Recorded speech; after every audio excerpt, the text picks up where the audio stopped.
Welcome to tonight's shiur, Motzei Shabbos, Parshas Noach. This shiur is dedicated by and in merit of Pinchas Rabin for his Yom Haledes, just passed. Is that Rov Tishri? Happens to be also his Chassidish Yom Haledes because that's the first time he went into Yechidus with the Rebbe. So we wish him Arichas Yom haShono Tovos, good health, and nachas from children, family, etc. We'll go into our first question. So someone's asking, when it comes to Birkas Kohanim, does the Chazan answer Omein to the bracha of the Kohanim?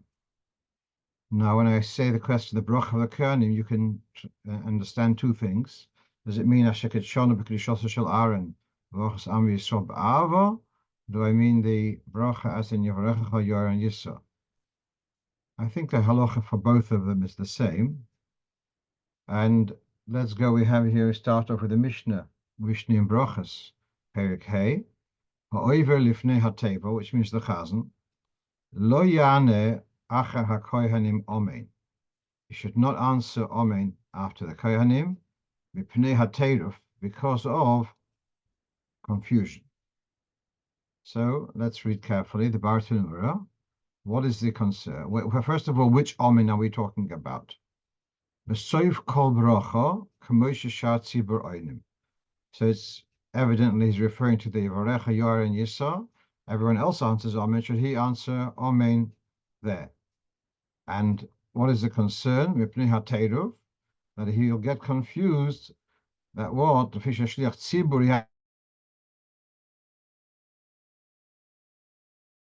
has to start the next bracha. And if he answers Omein, he will not be confident to go back. Very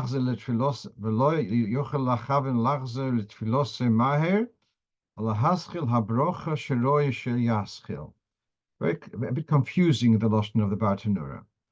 Is his worry about him not coming back to his davening or not coming back to the appropriate bracha? I can just tell you myself, when I do daven at the Yomad and Birkas Kohanim, I'll hold my finger on the place, so I'll know whether next after Omein is it Yair or Yisra. But meanwhile, it's not so clear what is the pshat, what is the concern, whether lachzor litfilosoi or lahaskil habrocha. That's not so clear. And we'll go now into the Alter Rebbe's Shulchan Aruch, and here the pshat is slightly different. You see, he has it in brackets there, and that's if you look in the notes in the new edition, you'll see that some Rishonim say we're concerned about him resuming Sim Sholem, as he says clearly, Mipnei hateiruf shemot esbalbul darte v'lo yuchal lachzor lebirchas Sim Sholem. So again, going back to the Mishnah, when it says when Mipnei hateiruf, we don't know whether he'll be able to resume, he'll get confused. So the Alter Rebbe says where the concern is that he will not be able to resume Sim Sholem, whereas the Panorama learns he may not be able to lachzor habrocha shel yaschil, which seems to be, as he said, v'seif kol brocha. So if you say he shouldn't, the concern is the Omeins for the three brachas, so then the concern is that he won't be able to resume Yair or Yisra. If you say it's the concern is Sim Sholem, so the ikar concern is the last of the three brachas after Sim Sholem. All right, so there's two ways of learning pshat in the concern, and the worry is once he's answered Omein, he may not be confident to resume. All of this is a little bit academic, because the bottom line remains ve'muvtach be'atzmoi sheyachzor litfilosei b'lo teiruf hadas. If the Chazan feels confident that he will be able to go back to his davening, in other words, to say Sim Sholem without confusion, Rashai. There are others. Yesh Mishaoisa, the Ikek is haShono, that if he feels confident, he may answer Omein.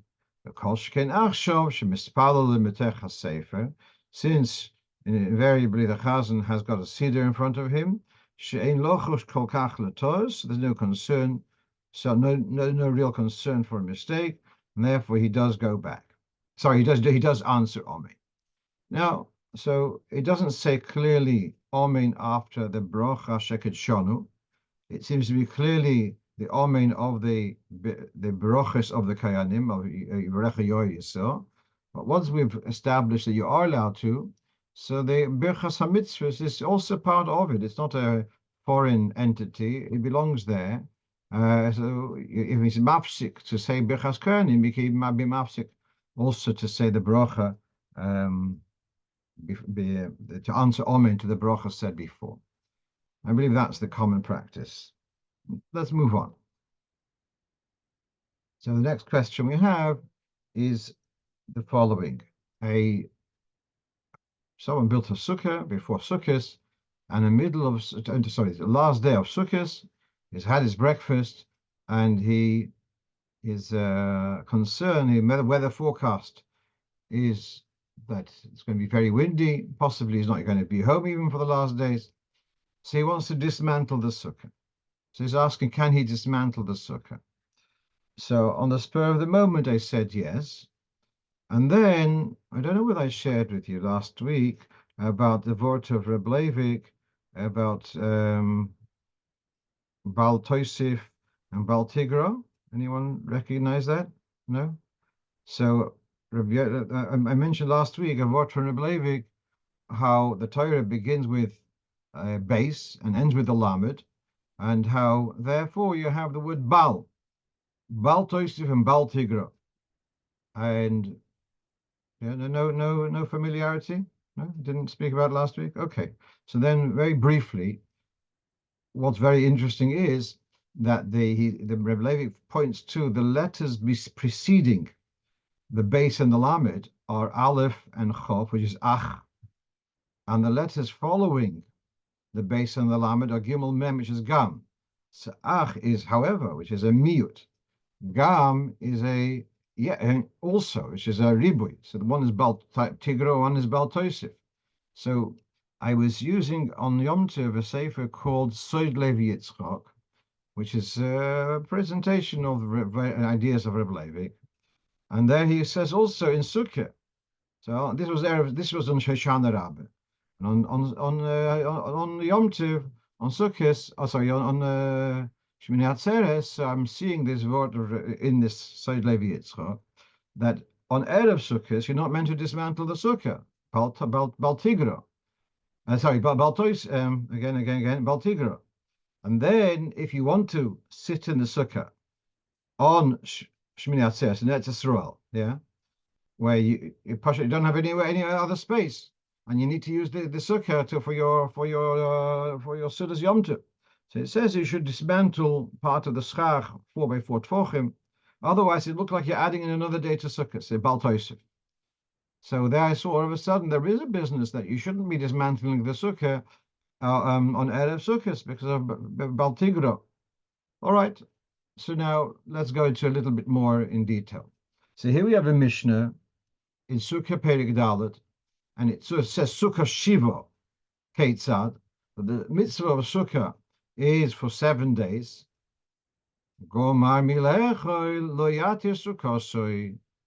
You finish eating breakfast, you should not dismantle your Sukkah. And the Bartanura adds, Lo yatir, eged shelo, lusosro. You shouldn't dismantle the Sukkah, which is somehow tied together. The whole kol hayom chayvosa. Sukkah is a whole day, the whole 7th day, whole of haShono Rabbah. So you should not be dismantling the Sukkah on haShono Rabbah, even though you finished eating. That's the Mishnah clearly.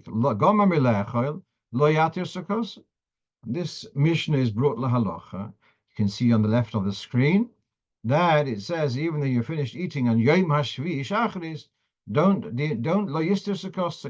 He uses different words. Don't demolish the Sukkah. So there is a concern that you shouldn't be demolishing the Sukkah. So, all right, perhaps I will digress for a moment and point to a word that the Sukkah has got a kedusha. Just like a korban has a kedusha, the Sukkah during the 7 days of Sukkot has got a kedusha. It's a din deraisa. The schach has got a kedusha. Kashem shechol shem shamayim al korban, kach kol shem chol shem shamayim al haSukkah. And therefore, here now on the bottom of the screen, we've got here from the Piskei Tshuvos, where we have that it says that if the Sukkah, this is from Tim Tofresh Lamed Ches, all right? So the earlier quote was later from the end of Hilchos Sukkah, Tofresh Samach Vo, and this quote is from Tofresh Lamed Ches, where it talks about Kedushas HaSukkah. So it says, even if the Sukkah fell, you would not be allowed to use the wood, neither of the schach or not even of the walls. You're not allowed to use it for anything else. And even if you make it tonight, that doesn't help. But Nechleku HaPoskim, there he writes, there's a debate in the Poskim, are you allowed to demolish a Sukkah when you are confident that you won't use the material of the Sukkah for anything else? Perhaps the very demolishing of the Sukkah is kind of an undoing of the Kedusha. Now let's give a parallel. I'm sure we've discussed this before. Are you allowed to remove a mezuzah from a house? So the only heter to remove a mezuzah is if there's a chashash of bizoyin, he's going to get disgraced. But otherwise, there's a mitzvah in place. There's no one living there. But you shouldn't be, when you move out of a house, you shouldn't be removing the mezuzah, because you're mafkiyak the mitzvah. You're kind of undoing the mitzvah from the house. There's a similar discussion. This sefer, who he's quoting, is called Ikrei Hadat. It was Reb David Trani. Trani is a town in Italy, and he called his sefer Ikrei Hadat. It's a malaket. Probably as a Sfardi, Ikrei Hadas, where it's a nice play on the words, becomes Ikrei Hadat, but his name is with a test. But okay. So he brings a parallel moshul to take a talus, a disused talus. Are you allowed to take away the tzitzis from a talus which is not being used? So if you need the tzitzis, the threads for another talus, that's the famous Rabban Shmuel, Matirim mibeged lebeged. If you need the tzitzis, okay. But if you don't need the tzitzis, so then there could be an issue of dismantling the kedushas the mitzvah from an article. And that seems to be his concern. He's comparing it, where the dismantling of Sukkah in itself is a chashash. Okay, so that's the tzad l'chumra. Mikol mokem. He says there are those who are matir. Many poskim say you are allowed to.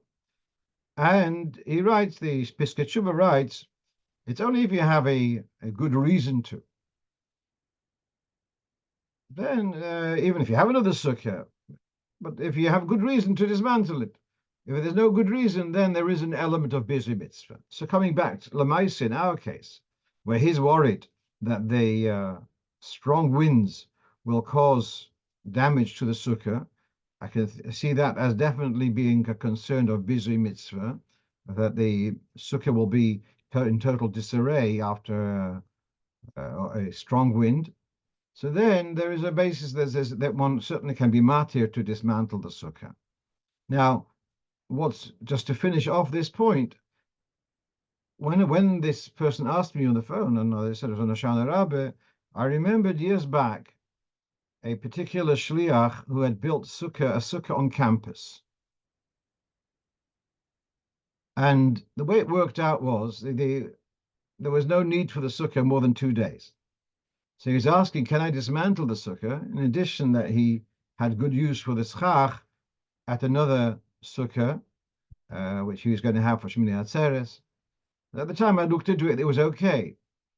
So coming back to this last point, which it says over here, that the dismantling of the sukkah seems to be a concern of hafkoas kedushosa. But if it's built in Chol HaMoed, then that's much less of a problem, because when you built a sukkah chalamoid, let's say you make an amusement park event and you put up a sukkah, can you dismantle after it? That's not a problem, because there, the chatchila, you built it with a t'nai. Just to go through that a little bit more carefully. If I build a sukkah and I make a condition, I want to be able to take it apart and use it for something else. So if it's from Erev Sukkos, that T'nai doesn't help.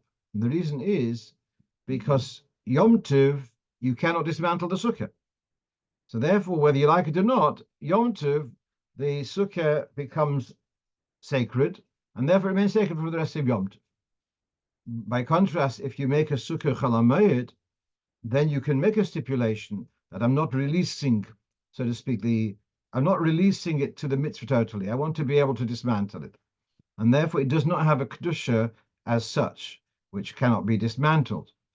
And therefore, if you built a sukkah during Chalamoyed, you would be even, if I remember, you'd be able to use the schach after you dismantle it. You'd be allowed to use it for other stuff, because you only designated it for just for that day.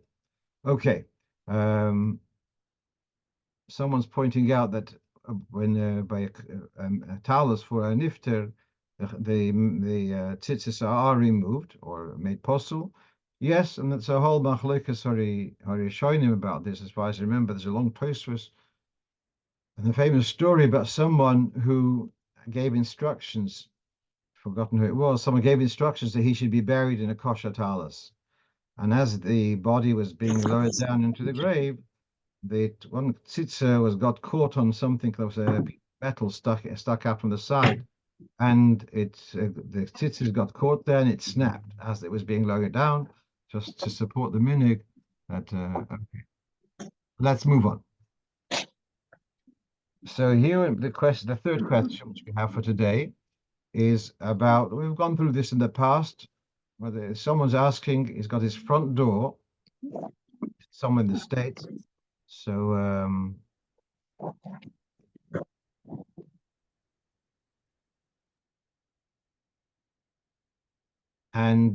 so there's no front garden as such. It's quite open plan. He sent me a little video.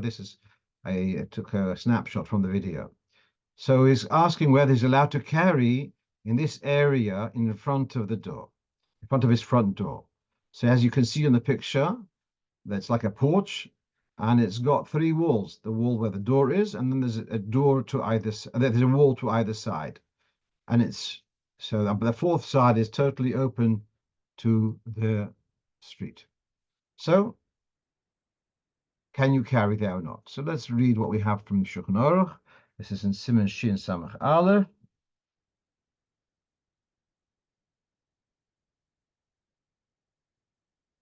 Chotzer shenifritz. Now I want to explain this term porutz b'milui, totally exposed. It's a picture which we had before. It's on this side, we're facing the street. It's totally open. There's another variation of that if there's a fence, but there's a gap of 10 amos or more, that's also called porutz b'milui. It's as if it's totally exposed to the Rosh Hashanah. So we have chotzer shenifritz b'milua, either that the one side there's no wall at all, or there is a wall, but beyeser me'eser amos, but the gap is more than 10 amos, and that opening is to Rosh Hashanah. He says mekoyma mechitza. What exactly the status of the space of where the wall ought to have been? That's because it's called the Carmelis. But he says you would be allowed to carry in the chotzer, metecha chotzer mekem mechitza, aval lo Rosh Hashanah, lo Rosh Hashanah. Because the toich hachotzer shenifritza l'shus harabim nasa gam ken carmelis. So this has got a status of a carmelis, and therefore you wouldn't be allowed to carry there. The simple solution would be to put up a lechi, which means to put a thin pole, a vertical pole of 10 tfochim on either edge, or where it meets the street, or further in if you want, And in that way, it's considered as if it has 4 walls, and that solves your problem. One of our listeners has posted that the munka minig is to bury the nifter with a kosher talus. Okay, let's move on. Right. So now, on the Rosh Hashanah, I was in conversation with someone, and we're talking about whether you're allowed to take medicine on the second day of Rosh Hashanah. So let's first of all understand we're allowed to cook on Yomtov. Why? I was going a bit further, but for more basic. On Shabbos, we don't use medicines on Shabbos unless for a more serious condition. Even if it's not life-threatening, but if it's a serious condition that otherwise the person would be in bed, cannot function, that's called a choile shem b'sakona, takes medicines. Or if they don't take the medicine, they'd be in bed. Either way, but that's called a choile shem b'sakona. But for a minor condition, one shouldn't be using medicines on Shabbos. The reason for this is, Chachamim were concerned, Shema yishchek samamonim, you might grind samamonim, the ingredients. I'm sure I've told you this before. I once got a phone call before Shabbos. Someone was saying, I know they're not meant to take medicines on Shabbos, but can I grind my own thing? Can I grind my own garlic or something to have medicine on Shabbos? So obviously the answer is no. That was the whole reason why there's the Isser. So why? Now you're allowed to cook in Yomtov. So should be allowed to, then you should be allowed to take medicine on Yomtov. If the reason why you're not meant to use medicine on Shabbos is because you might come to grind, but on Yomtov you're allowed to grind food. Well, at least in Torah for sure. So so why is there a Hagbola? Why is there a limitation in using medicine on Yomtov? The answer is because on Yomtov you're only allowed to cook oichel hashov l'chol nefesh, which will be appreciated across the board. Medicine, for most people, is not an edible food. It's not a thing which they would enjoy. It's only a person who has a condition.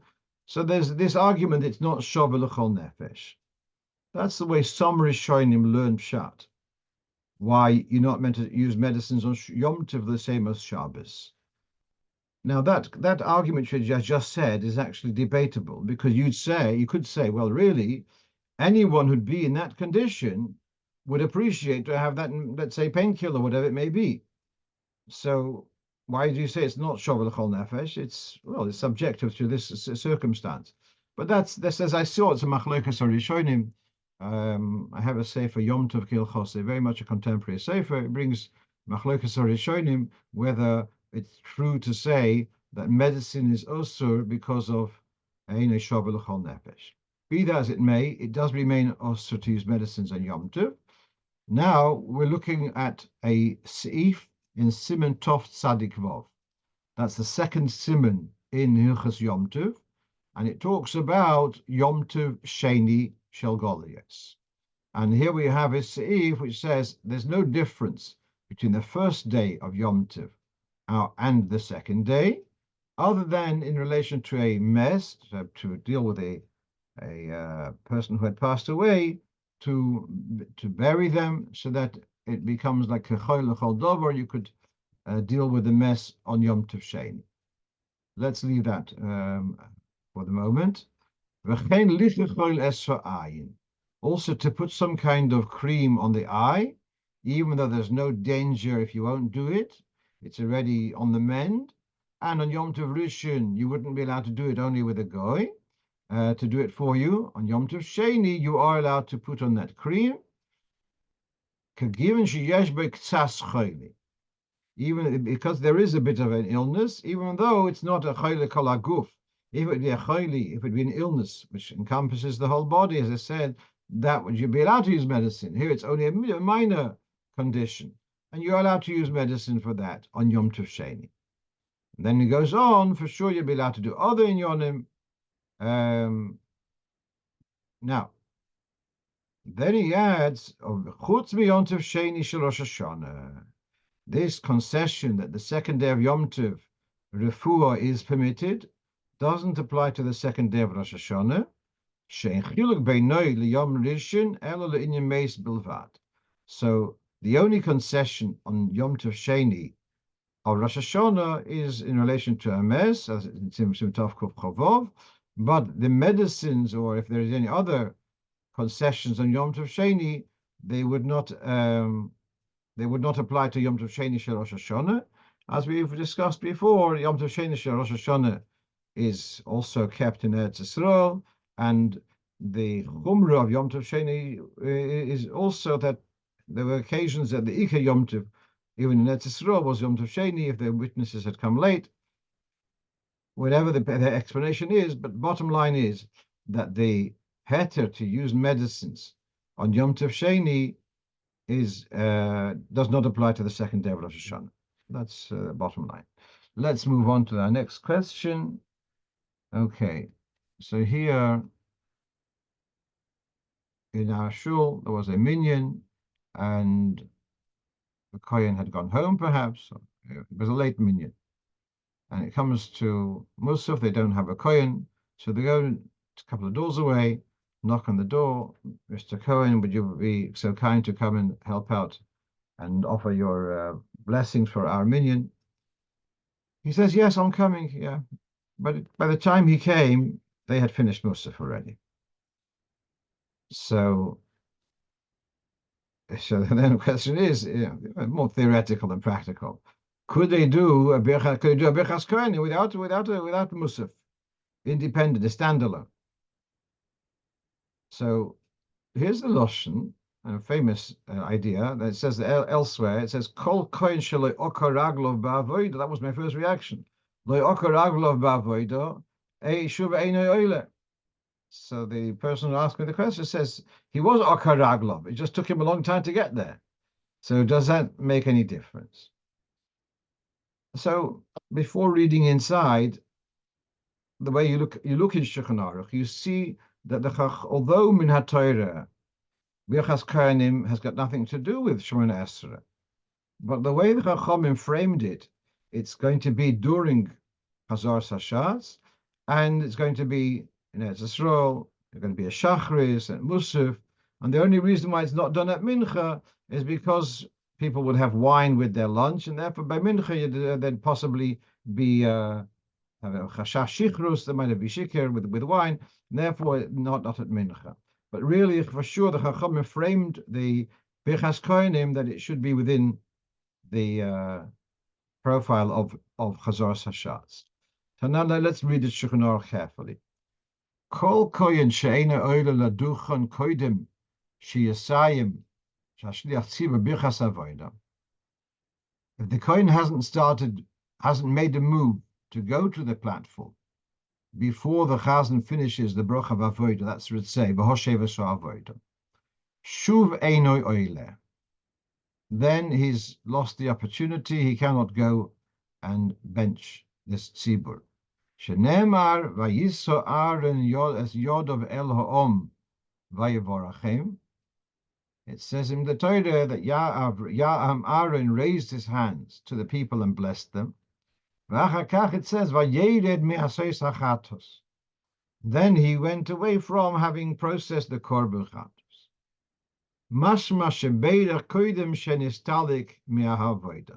He was busy with the avodah, and in that context he gave the bracha. So therefore, once avodah has been done and dusted, then it's too late to do the Birkas Kohanim.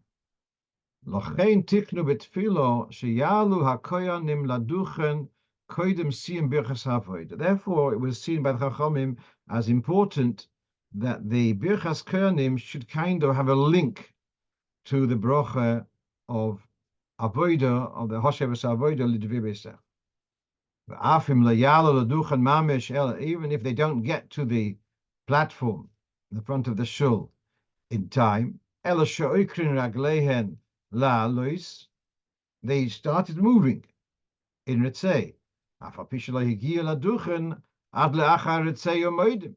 He only arrived at the platform after Ritzei, and even at the end of Moedim, it looks like. Because he was Oiker Raglo, because he started moving, So then it's considered as if he was as if he had already gone up at the bracha of Ritzeh. Having said all that, I'm now thinking it more carefully. The word is he has to be oile ba'avoid. If he's oikeraglov, then it's as if he was ola ba'avoid. That's what's being said here. Yeah. Again, look at the beginning. Kol kohen she'ena oile laduchen. He has to be oile ba'avoid. But then he says, if he doesn't get there, if he's okeraglov, it's as if he got there ba'avoid. Areza ki'ilu ola ba'avoid. But if he arrives after Shmonesra altogether, there's no ki'ilus anymore. I don't think there's, because it's not in the framework of davening altogether. I find it very difficult to accept an argument that he's going to come, 10 minutes later, and because he's okaraglov, it's going to go ki'ilu ola ba'avoid. It doesn't register. Too much of a wilder chiddush. Okay, let's move on to something else, somewhat unrelated. Why do Chabad Talesim have an extra little hole, the Talis Godel, have an extra little hole at the edge? So there is a concept, and I want to address this because you see most other Yidden, not Chabad, do not have such a hole. And the reason for this hole, we'll see in a moment, is actually quite neglected in the broader community. So here we have v'gam tzorich liyos hatzitzis toile u'menatefes. The tzitzis has to be hanging, and menatefes perhaps is touching. Pirush magaas u'make al keren hazovius. The tzitzis has to be in contact with the corner of the garment. Just to explain something, where does the tzitzis start? So the tzitzis, the way the Alter Rebbe learns, is starts from the first double knot and then the braid. In the Talis cotton, since the first knot is there's two holes, therefore the first knot and the braid is well inside the Talis cotton, and therefore it's mak al hakeren. It's touching the corner of the garment. The Alter Rebbe also, here's an interesting point. Chabad Talis Cotton, Talesim Ktanim, have the two holes in a diagonal. The reason for that is, why is that diagonal? The Alter Rebbe says, in order that the tzitzis should be kind of guided, should be towards, that diagonal makes the tzitzis kind of more towards the corner. In that way that they are make al hakeren. So coming back, the Alter Rebbe's Lashon. So therefore, we have this idea of make al hakeren that should be touching the edge of the talus, and therefore don't tie the tzitzis at the bottom of the shuli hatalus lemata, shu'erech hatalus. You shouldn't tie the tzitzis in a way that they're going to be hanging lemata.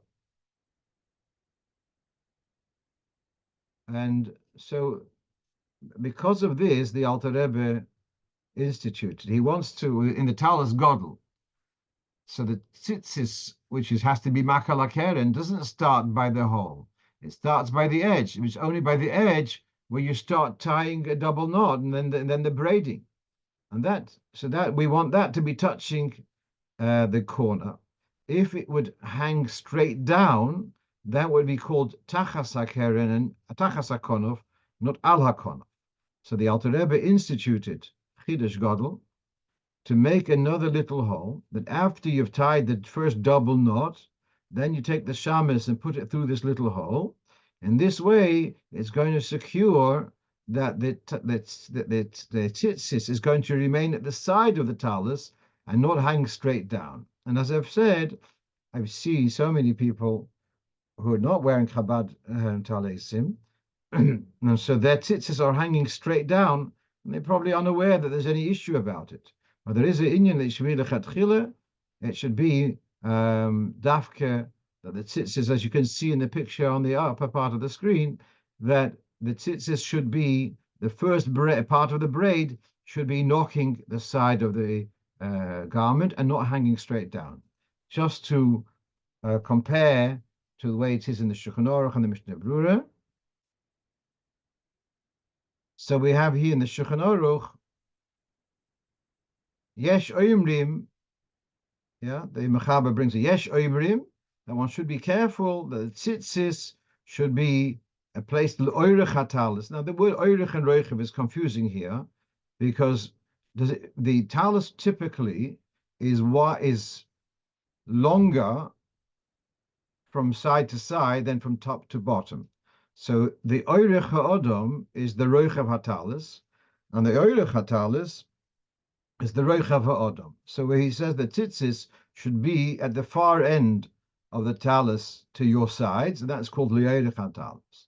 So again, the yesh oimrim that the tzitzis should be placed le'oirech hatalis along the length of the talis.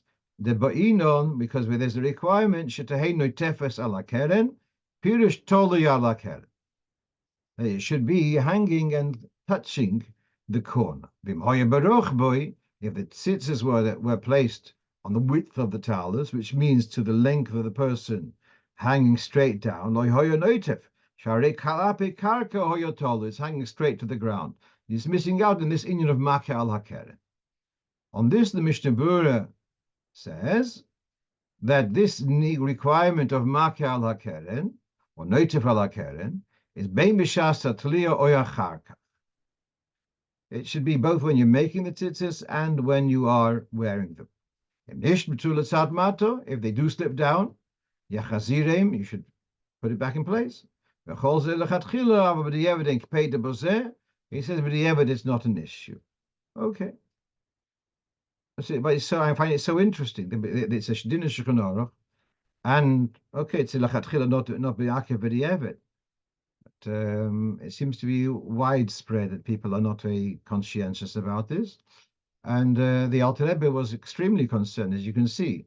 He has arichas gedola of making sure that the tzitzis should be menatif ala keren. There you see the lashon eitz hatoiv to make another little hole.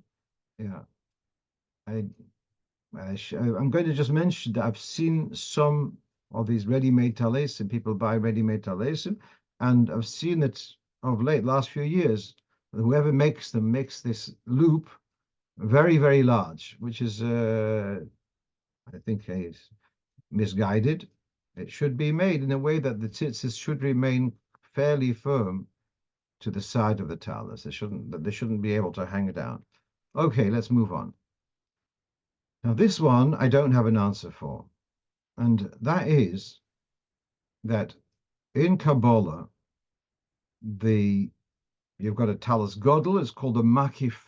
Is a greater makif. Envelops the majority of the body, and the talus kotan is called makif de zah. It envelops the torso, which relates to zah. Okay.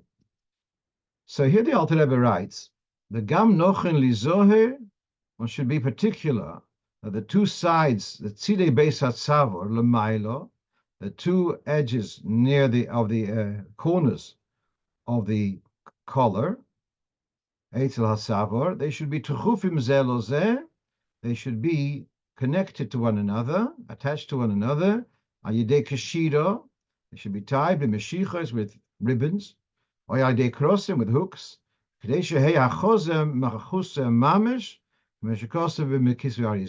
that the entire chest should be covered as in the Kisvi Harizal.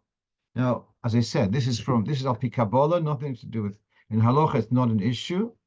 And I'm wondering, I have never found a satisfactory answer.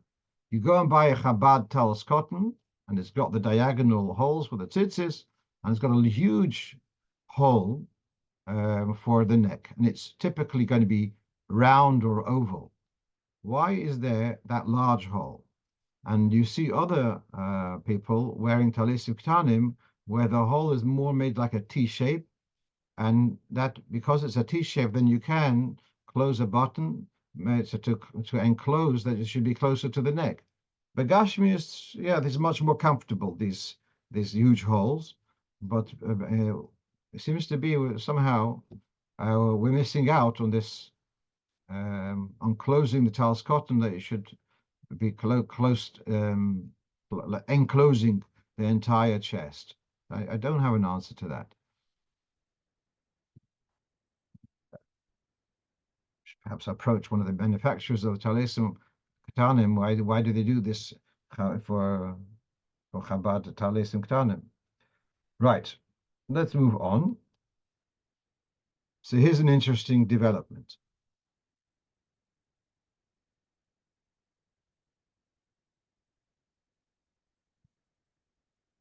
Over the last few weeks, leading up to Yomtov, spoke several times about Eruv Tafshilin, and brought out the point that the Eruv Tafshilin allows you to cook on Friday for Shabbos, and that's based upon the Hoyel Ve'ilu Nizdamnu Lo Yorchim. If there would be suddenly a deluge of visitors who are hungry on the Friday, you'd have food to feed for them.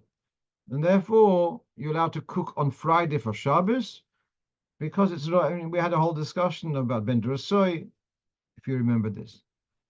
So I made the point quite emphatically that the food for Shabbos has to be edible before Shabbos comes in.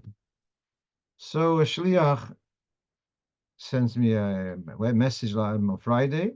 He realized that on the second day of Sukkos, which was Friday, he put up the cholent for Shabbos in his Beis Chabad. He serves cholent. So he put up the cholent just before Shabbos in a crock pot. So now you realize that wasn't okay. And he asks me, does he have to kasher the crock pot? Now, I don't know whether I've ever told you this. Someone once asked me about kashering a crock pot, and for some reason, I told them to fill it with coals. And the end of the story was it cracked. So that's not, and you can't really kasher them. Now, so he's asking, can you, what's the issue?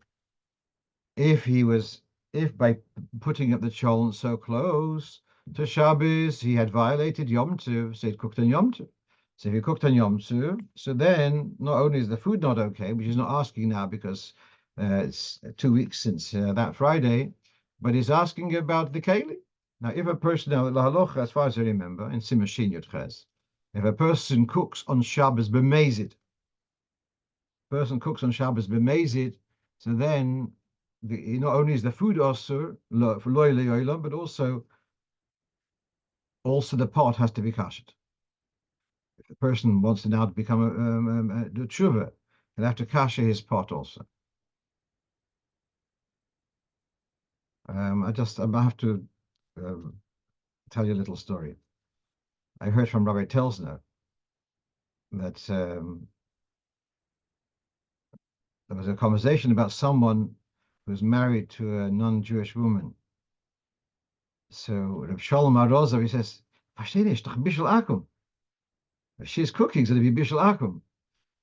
I mean, the fact that he's married to an akum, the bishul akum.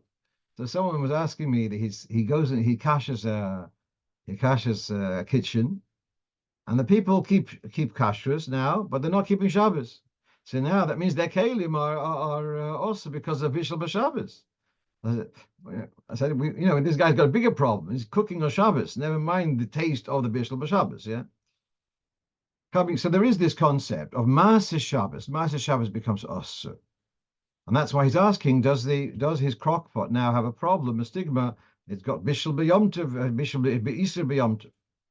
Now, before getting to the simple answer, I'm going to share with you the more complicated answer, and that is, I looked around, I saw someone comes at a very interesting thing. What happens if someone on Shabbos put up food to cook 10 minutes before the end of Shabbos, and it took a half an hour for the food to cook? So the food cooked on Motzei Shabbos, he put it to cook on Shabbos. The Pa'ula was done on Shabbos, but the Nifal, the result was a Motzei Shabbos. So has he been Mechal Shabbos? So the Minchas Chinuch has such a svara that one who places a pot to cook on Shabbos, but it didn't cook on Shabbos, he only cooked on Motzei Shabbos, then he doesn't get punished because he didn't cook on Shabbos.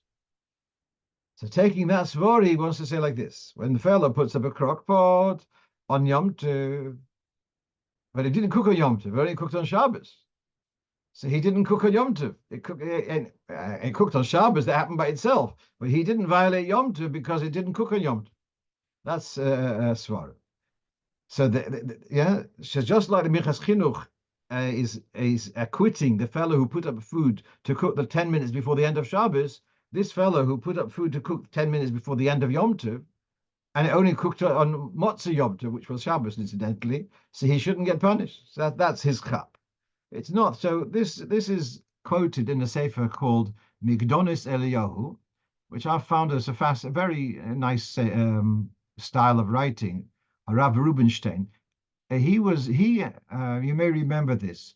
He came to become Rov in Antwerp about 20 years ago or less, and within a couple of weeks, suddenly he was nifter, tragically. So he brings this svara, and he doesn't like it. First of all, not everyone agrees with Birkas Chinuch, but let's say if he put the food up before the Zman, and it became Marchel ben Derasoi on Yom Tov, and it was only finished on Shabbos. So he's done the cooking. At any rate, it's not such a solid svara. But meanwhile, let's come into, as I said, the more simple answer. If a person cooks, here the Alter Rebbe in Tovkuf, Tovkuf Gimel, says if someone cooked on the Mezid and Yomtov for after Yomtov, so the food is mutter after Yomtov. And although when it comes to Shabbos, there is a penalty that if someone cooked on Shabbos, it's usher even after Shabbos. But that penalty was applied to Shabbos, which is chomer. When it comes to Yom Tov, Chacham did not see the need to penalize for a violation of Yom Tov to aser the food after Yom Tov. V'chein hadin, if someone did other melachas, l'tzorech hachayil, or for Shabbos, and didn't put up an Erev Tafshilin, or from Yom Tov Rishon to Yom Tov Sheni, so although they shouldn't have done it, but the food is mutter. So very simply, that the person who put up food without an Erev Tafshilin, without the facility of the Erev Tafshilin, because it was so late, and he cooked on Yom Tov for Shabbos, the food would be mutter to eat on Shabbos, and certainly there's no need to kasher his crock pot. That's the simple answer. Let's move on. What do we have after this? Okay, so someone asks me the question from Eretz Yisrael. They're already switching to start saying Talamotar on this week. And so they ask, what happens if someone forgot to say Talamotar at Mincha on Friday? So if you forgot to say Talamotar, so you have to repeat Shemona Esrei. If you forgot Talamotar at Mincha, you have to daven Ma'ariv twice. But on Friday night, even if you're going to repeat the Shemona Esrei on Friday night, you're not going to say Birkas haShonim, you're not going to say Talamotar in any case. So what's the point of repeating? So this is a common question. It's discussed in Alter Rebbe's Shulchan Aruch in I think Kufyud, somewhere around there. At any rate, the same thing could be with the Yalav Yova. If your Rosh is on Friday, and you forgot to say Yalav Yova at Mincha, do you have to repeat Ma'ariv? But you're not going to rectify the omission, and so that remains a suffix. And if it would be in a weekday, you'd say Tfilas Nedava, but if it's on a Friday night, then we wouldn't. There's no such. You don't do a Tfilas Nedava on Shabbos, and therefore that's what you have here on the screen. Reb Chaim Noah writes, "Im shochach tal umotor b'minchas erev Shabbos, eina mispala l'tashlum in klum." You don't have to daven another tefillah to compensate because you're not going to rectify this. This is a well-known halacha. Now, but what I found very interesting is he asks the question the other way around. What would happen in summer if someone on Minche, he said Talamota? So normally if you said Talamota, you have to daven Shemona Esrei again in summer, yeah? He mentioned something inappropriate. So should he daven Ma'ariv a second time? He'll daven Ma'ariv, he'll say Ata Kedashtas Yom HaShvi. He's not going to say Talamoter. He's not going to say same bracha. He's not going to say the bracha altogether. He's going to miss it altogether. So here's his question. Again, someone said Talamoter. He has to repeat Shemona Esrei, and the tikkun will be he'll say the bracha or he'll say Shemona Esrei without saying Talamoter. So if he davens Ma'ariv a Friday night a second time, he won't say Talamoter. Has he rectified it? Or do you say no? He's not saying Birkas haShono without. He's not saying the bracha altogether. So he remains with the tzorchim. Okay, it's just as well that Rabbanim's phones are switched off for Friday nights, so then won't be able to answer that. Okay,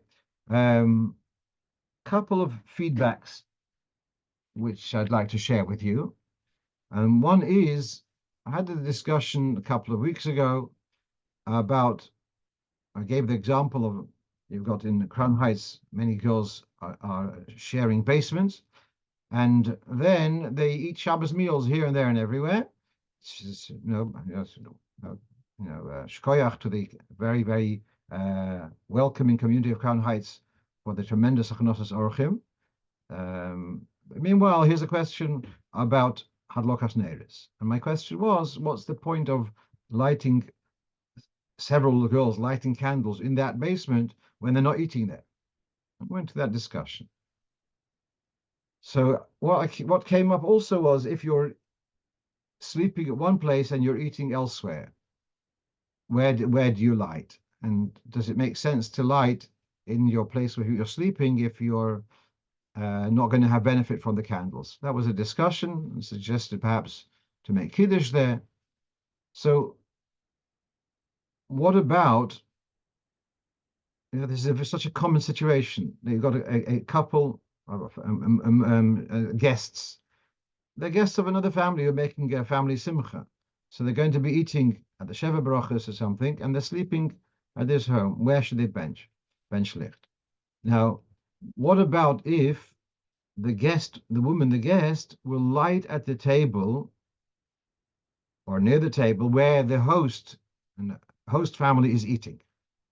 So although the guest is not getting benefit from the candles, and not even toast for simcha because they're not eating there, but the host family will be having benefit from the toast for oira. So then I think I said that wouldn't be okay, but I stand corrected.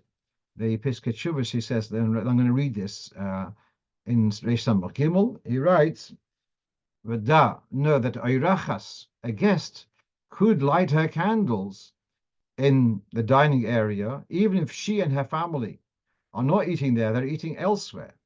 But in the house where they are boarding, there is a family who are eating there, and so therefore they will benefit from the extra light of their guests who are eating elsewhere. So that could be a helpful solution if the host family are eating at home, and then the guest could light at the host's table and then go to the Sheva Brachos wherever it's going to be. Right.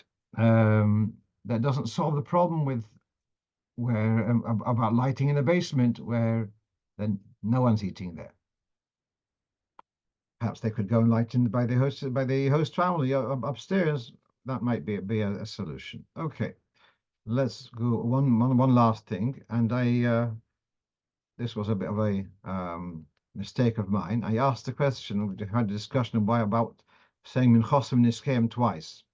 So in the list of questions, I said also, why don't we say Minchosim for Shabbos? So a colleague of mine, Rabbi Ram Weisfish from New York, said, I don't understand your question. On Shabbos, you don't need to say Minchosim as a separate paragraph, because it's actually said in the Psukim. And then it says Shnei Esrei Solas Mincha, and so it says So it says in the psukim, the two psukim which we read, it mentions the mincha of Shabbos. There's obviously no need at all to say a separate paragraph of minchas v'niskayim when it's actually said in the psukim which we are quoting from the Torah when we mention the karbonos of Shabbos. So that's what I have for you for this evening, and I wish you all a guten chodesh and bsuras teves and geula shleimo. Yohan Novi's name of Musaf Shabbos to give us the bsuras hageula v'meir v'yomein mamish. I'm just. Omein. Thank you very much. Yeah. Thank you, Shkoyach. All tov.